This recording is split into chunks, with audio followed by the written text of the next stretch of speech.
Hey folks, it's January 2024, so Happy New Year! I'm Joe, and this is my new channel, Big Fast Customs, where I'm going to show you some of the projects I've been working on, and maybe get around to some of the projects I've wanted to do. Now, I'm not a YouTube or a video editing expert, so this is probably going to start out kind of slow, but I hope you enjoy the content and want to see more. With that, let's get right into the first video, where I take a 1930 Ford chassis, which is a piece of junk, and we'll see if we can turn it into something useful. Stay tuned.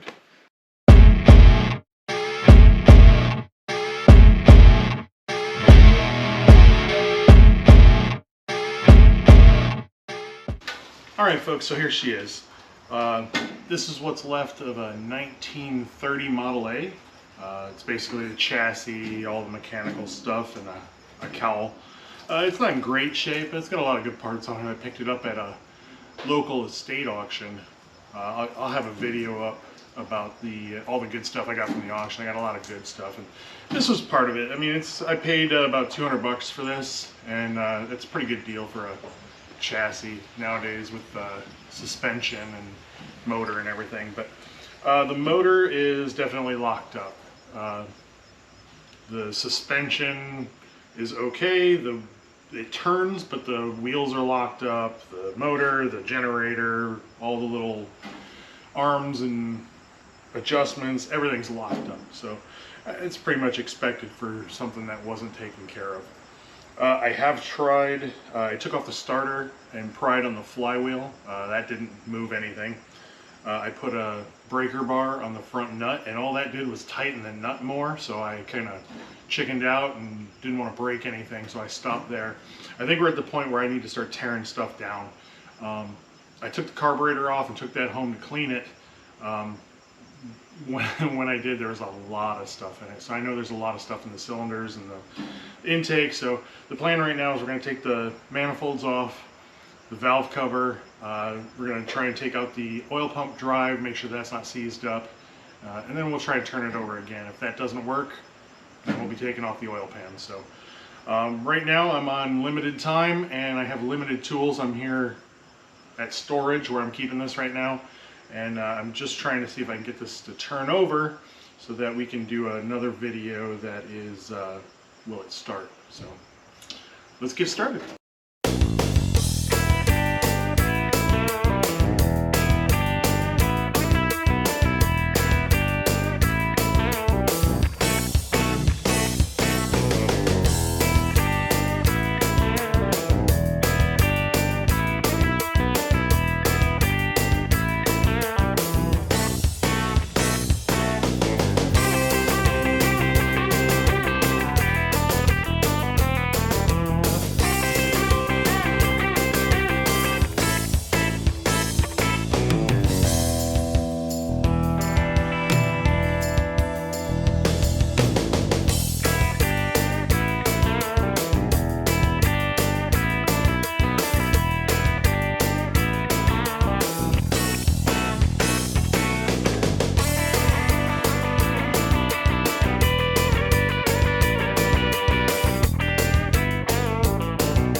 So there's a little bit of rust in there, but yeah, I wouldn't consider that really bad. Looks like there's been some moisture, but yeah, let's see if this stuff moves. If we can get this oil pump drive out and the distributor shaft, we'll try turning it over again. All right, I've got a 12-volt battery hooked up. We're gonna hit it just a few times just to see if it starts spinning over, but I'm not real hopeful of that.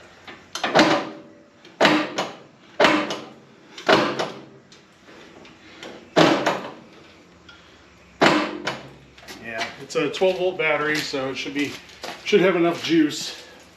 Let me see if I can see anything moving at all.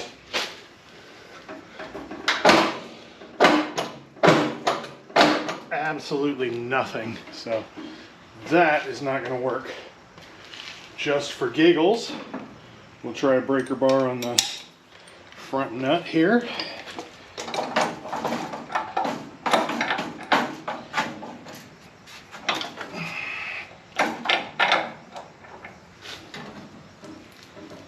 Nope, same condition. So folks, it looks like the oil pan is going to be coming off. Yay! Yeah guys, so confidence in this motor is going down. I did pull the plug, and if you can see that, that is straight water coming out. It's been coming out steady like that for the last 2 or 3 minutes, so there's quite a bit of water in the pan. I'm going to pull the oil pan off, and then I'll bring you guys back to view the carnage under there. Maybe it's still good, but that's not a good sign. So let's see what I find. Okay folks, here we are. Sorry for the weird angle. It's not as bad as I thought. There was definitely oil in the dipper trays. There was still some oil in the pan. I don't know why only water was coming out, but you can see it all over the oil pump there. But there's some rust. It doesn't look too terrible, but the back cylinder you can definitely see is kind of corroded and rusty. So that's probably our big problem right there. I'm going to try and reach up in there and clean up some of that rust and whatnot, and then we'll pry on it and see if we can get this thing to turn over. 2 hours later. Okay guys, so this is going to be the last update for this video. Unfortunately, we're going to end on a low note. Yeah, I know you guys are probably saying, hey, this is a lot different. You didn't film all this. And I know that's a big no-no on YouTube. You need to make content and share everything. But honestly, I thought this was going to be a lot of boring and not a lot of payoff. And honestly, I was right. So I saved you guys a lot of boring footage. But let me just go over quick what I did. I decided basically to just kind of bite the bullet and yank everything apart. So I pulled the motor and the transmission out, and then started trying to figure out what's stuck and what we can free up. And everything is stuck, honestly. So we get the motor and trans out, the rear end is stuck. The wheels seem to move a little bit, but the axles are not. So the brakes are loose, but the rear end is locked up. I'm gonna guess when I take it apart, I'll find a bunch of water in there. When I got the motor and trans out, we can see I've got them all torn apart over here. The transmission is, I'm guessing it got a bunch of water right there in the back by the universal. You can see it's pretty crusty down in there, and even when it's out of gear, it only moves a little bit and then it stops. So it feels like the bearing is probably got a lot of garbage in it. So basically the transmission has to come apart and get rebuilt. The water that got in there and did that is probably the same what happened to the rear end. The water ran down the tube and filled up the rear end. I don't know. But so we know that the rear end was seized up, the transmission seized up, and then we got to the motor. And I thought, well, maybe with all those things disconnected, that the motor will actually spin. Well, the motor didn't spin, so I continued to take things apart.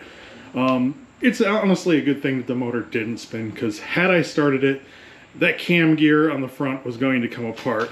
You can see the aluminum hub's got a lot of corrosion on it. And you can see inside the gear, that's like a fiber type material that's molded to that hub. And it basically just wanted to fly apart.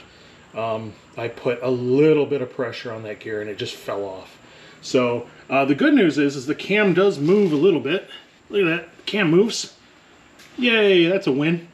Can't pull it out, so still have that stuck lifter. So that's the cam doesn't move 360 degrees. It does stop when it gets to that lifter.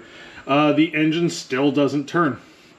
There's a lot of trans fluid still in the cylinders, and I really need to tip it over and dump some of that out. The cylinders up here don't look too bad, but if I stick my fingers down in the trans fluid, you can feel the tops of the pistons are really crusty and bad. So eventually I am gonna take the caps off and pull the crank out and all that, and see, you know, just how bad it is. Maybe the block's not even savable. I don't know. I have no intention to build this engine now, unless something happens where I find I can get it moving, or you know, the pistons are really good, which I don't think is the case. I have no intention to build a 4-cylinder. I've got 2 more, and this one will probably just be parts, or maybe I'll sell the block or something. As far as the flywheel, the clutch and the flywheel actually look okay. There are a few teeth that are chewed up. Looks like probably from when me and probably the last guy tried the starter.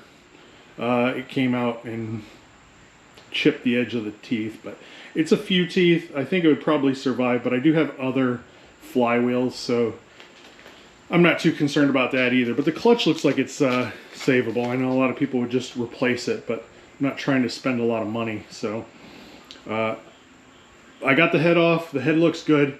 So we'll go back to the plan of the Frankenstein motor, where I use the other short block, put the head from this one on it, probably the clutch and the pressure plate, all that. And I guess I got to rebuild the transmission, or build another. I've got a lot of parts to build another transmission. So we'll see if I can pull that apart and replace the bearings, and then everything else looked okay inside. I mean, there's still oil and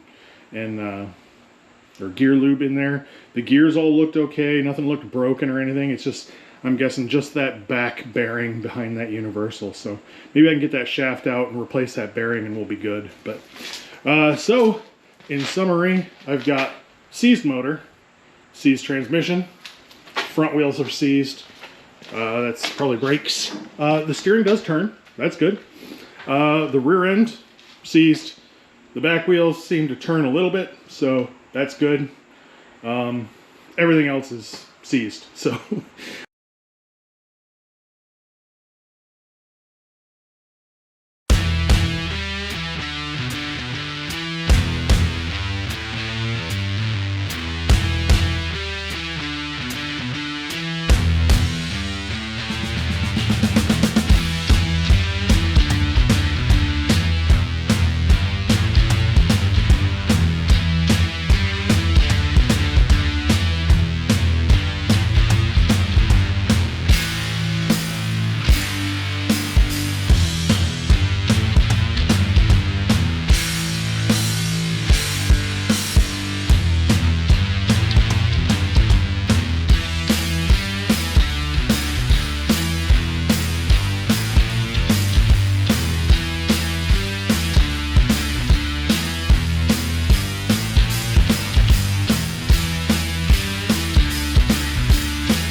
okay, so that's about it. I got the front and rear suspension, the cowl, and the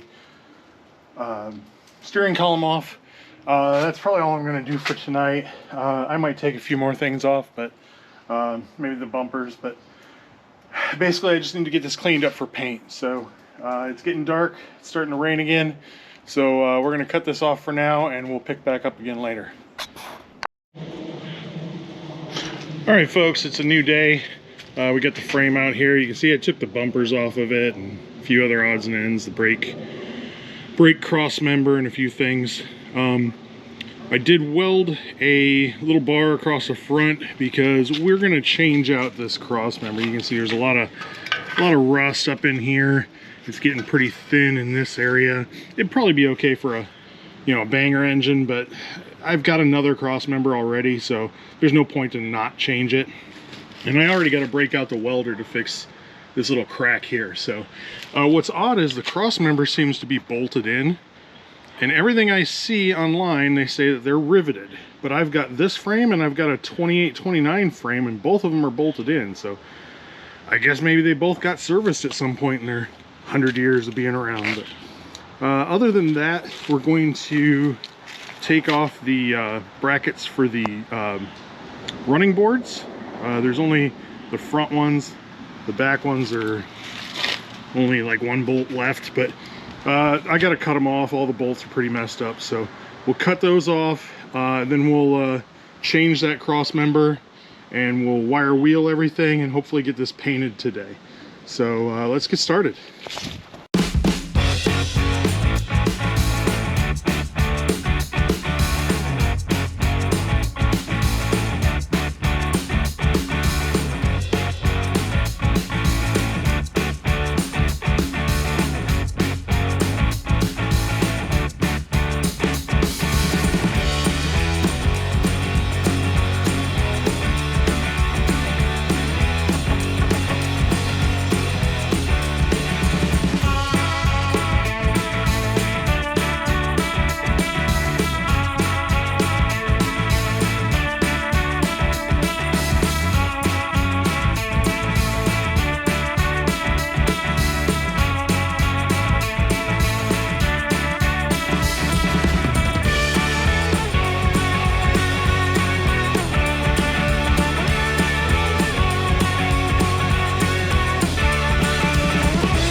Okay, it's 3 o'clock, and that means we've got about 2 hours of daylight left. I want to hurry up and get this wire wheel cleaned up and hopefully get some paint on it. We'll put it up here in the carport and we'll get some paint on it.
Okay guys, so here's a little recap of what we just went through on the time lapse. I got the rear end torn apart. It's absolutely junk. There's probably some parts I can use. I think the ring gear is good. If we clean up the spider gears, maybe they're good. But you can see this axle, get out of the light here. The end of that axle got damaged. Looks like the keyway came out, tore the end of the axle up. The other end of the axle, pretty trashed. Looks like they were running it with no keyway in it and just spinning. I did find the pinion has broken teeth, and I was able to find those teeth in the bottom of the pinion housing. So yeah, that's good. We can just glue those back on. Yeah, basically this is all garbage. So I do have some other parts. Maybe I can start switching things back and forth. I got to see what the condition is. I'm not certain. Everybody shows you got to use a puller to get the pinion out, but when I got the torque tube off, I was able to get the drive shaft to turn, and then I noticed that the bearing wasn't turning. It was the bearing race turning in the body of the pinion there. So I basically just put a pipe wrench on the drive shaft and pounded up on it, and the whole thing just came out. So I don't know if definitely this is seized on there or stuck. It's got a lot of garbage down in it, but I don't know if this has trashed the housing or if a new bearing is going to take care of that. But yeah, basically that's about it for this rear end. Like I said, basically maybe I can use some parts, but otherwise it looks like it's pretty much trashed. You saw me working on these wheels. These wheels do hold a little bit of air, so I wanted to use them just to kind of roll around the yard and whatnot.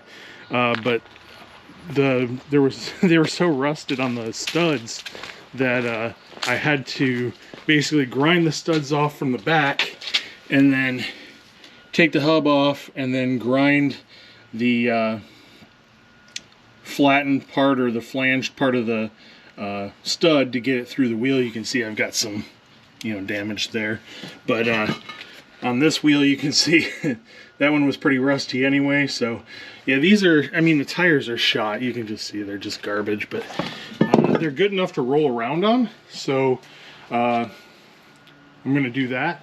I did see on this other wheel when I took it off, it looks like somebody a long time ago changed the wheel studs in it and they welded them in there.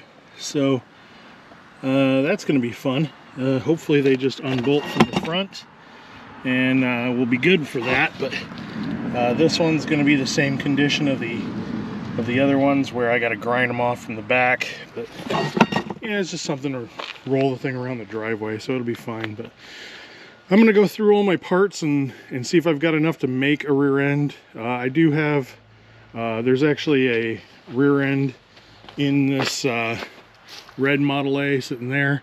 I'm not sure if I'm going to pull that one out. That's a 2829. Maybe I'll use that one, or I do have a good one over in storage that came with the rebuilt motor and everything. I'm trying to hold on to that to use with the rebuilt motor, but if I have to, I'll throw that in here. So that's it for now. I'll come back and let you know what I figure out as far as what I'm going to do with all these parts, or how I'm going to build a rear end. So see you guys later.